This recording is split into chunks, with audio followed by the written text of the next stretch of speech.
Good afternoon, Cross Timbers. Today is February 19, 2015, yet another Tarleton State Purple Thursday. This is Texan TV News from Tarleton State University campus in Stephenville, Texas, and I am Ashley Ford.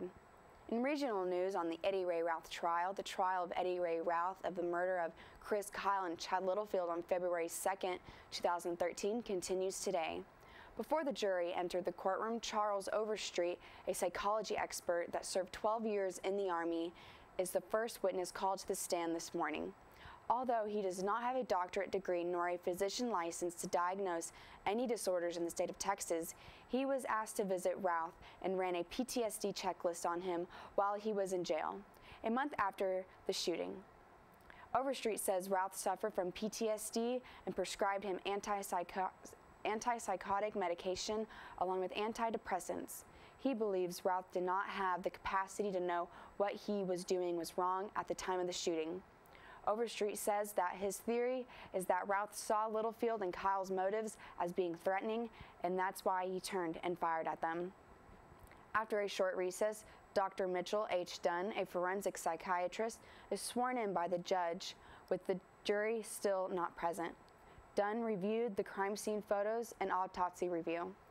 The prosecutors are questioning Dunn on whether or not he has seen evidence of the murder, police chase, and any interviews with Routh's family members or his girlfriend. Dr. Dunn is released around 11 a.m.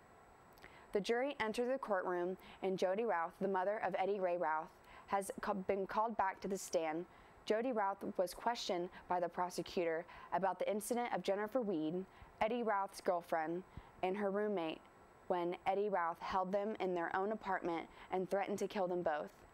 Jody Routh failed to inform Kyle and Littlefield of this incident. The prosecutor explains to her that if she could have informed Kyle and Littlefield of the incident, that information could have saved their lives. Dr. Mitchell Dunn is called back to the stand. Dunn explained the difference between an insanity case and being incompetent to stand in trial. He had interviewed Routh for 6 hours and 15 minutes back in April 2015. He explained it was a longer interview than normal because he wanted to make sure he questioned him over everything that had been in the past and on the day of the shooting. After this long interview, Dunn diagnosed Routh with psychosis and PTSD.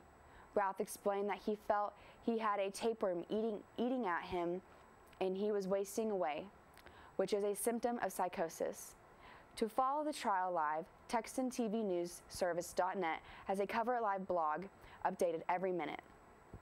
In campus news, Tarleton Recreational Center's intramural department has selected its two best basketball officials, Marlene Hall and Joshua Dada, to attend and officiate the 2015 National Intramural Recreational Sports Association Regional Basketball Tournament at Texas Christian University in Fort Worth. Marlene Hall, a 19-year-old sophomore and kinesiology major, will be returning to this tournament for the second year in a row. Hall started officiating at Tarleton during her freshman year. After being chosen last year, Hall said it was a great experience because she met a lot of people who were interested in the same thing she was. The supervisor and staff were great and made it a good experience. Joshua Dada, a 23-year-old nursing major from Arlington, began officiating basketball last month so he could give back to Tarleton. Chuck Steen, the intramural sports director, gave Dada this opportunity, and Dada said he'll never forget it. Both Hall and Dada see themselves moving up in the officiating business and hopefully one day officiating in the NBA. Now, with today's Texas national and international news from the Associated Press. In Texas news, in Irving, the Big 12 has announced its conference-wide policy for the diagnosis of concussions and managing the care of all student athletes. The policy revealed Wednesday was developed by team athletic trainers, physicians, and medical support staff. Big 12 members will be required to follow the NCAA's 2014 consensus guidelines for concussion diagnosis and management. Each school will have on file a consensus management plan directed by a team physician with specified protocol for evaluation and management of a concussion. Commissioner Bob Bowlesby says the Big 12 policy goes beyond what was approved during the recent NCAA meetings on autonomy for the largest conferences. In national news, Robert Van Winkle, also known as Vanilla Ice, artist of hit song Ice Ice Baby, was charged with burglary of residence and grand theft and was then taken into custody. Ice was charged with breaking into and stealing from an abandoned home that is a foreclosure in Florida. Palm Beach County Police say Ice, the recording artist and home improvement show host, have been renovating a home next to the victim's house. In a news release, they say some of the items were found on Ice's property. In recent years, Ice has hosted his own show, The Vanilla Ice Project, on DIY Network, where he renovates mini mansions. Authorities say furniture, a pool heater, bicycles, and other items were removed from the foreclosed home during December and February.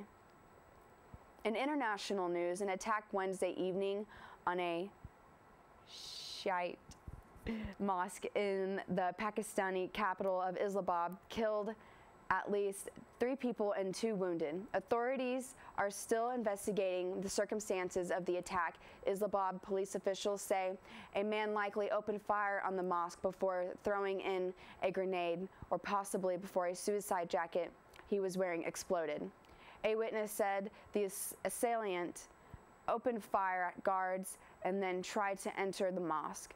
The assailant tried to blow himself up, and his jacket malfunctioned and only partially exploded. One of the emergency rescue officials who arrived on the scene to help transport the wounded and said security officials were trying to defuse the unexploded part of the jacket. This has been one of many attacks against Pakistan's Shiite Muslim minority. In Tarleton sports, Tarleton.edu reported that Mo Lee drilled a go-ahead layup with 14 seconds left to lift the number 11 Tarleton State Texans past West Texas A&M, leading by 2 with less than 2 minutes to play. The game would come down to the final seconds as the Texans scored 4 points in the final 15 seconds to secure the win. Coach Lon Reisman said the victory was a hard-fought, tough win over a quality team. Tarleton will return home Saturday night for a 7 p.m. showdown with Eastern New Mexico in Wisdom Gym. For today's weather, there will be a high of 68 degrees and a low of 51 degrees. Get ready for a chance of rain on Friday, but it will be dry up to be a beautiful day and warm this weekend at Tarleton State.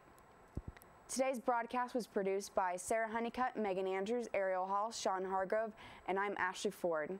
You can watch Texan TV News live Monday through Friday at 11 to 1 and on Northland Cable Channel. Don't forget to tell your friends about us and become a fan on Texan TV News on Facebook. Tune in tomorrow for the latest news from Tarleton State University campus in Stephenville, Texas.